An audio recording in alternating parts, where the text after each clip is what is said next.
Okay, let's look into this question. It is a 1 mark question, came in GATE 2021 in EC paper. Okay. So, the current population of a city is something. If it has been increasing at a rate of 5% per annum, what was the population 2 years ago? So, this is nothing but a compound formula. We can solve. So, nothing is like that.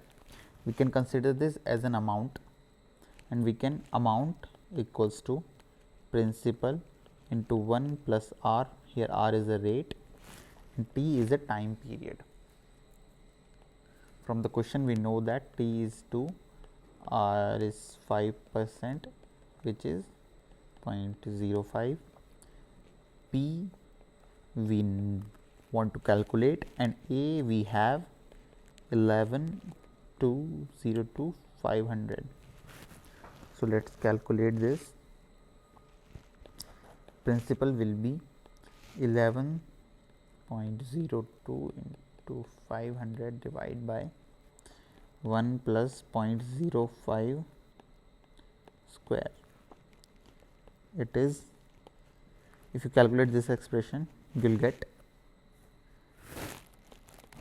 this number. I have calculated in calculator. Let us see that if it is one of our answers. Yes, it is option C, and option C is the correct answer. Thank you very much. Please like, share, subscribe.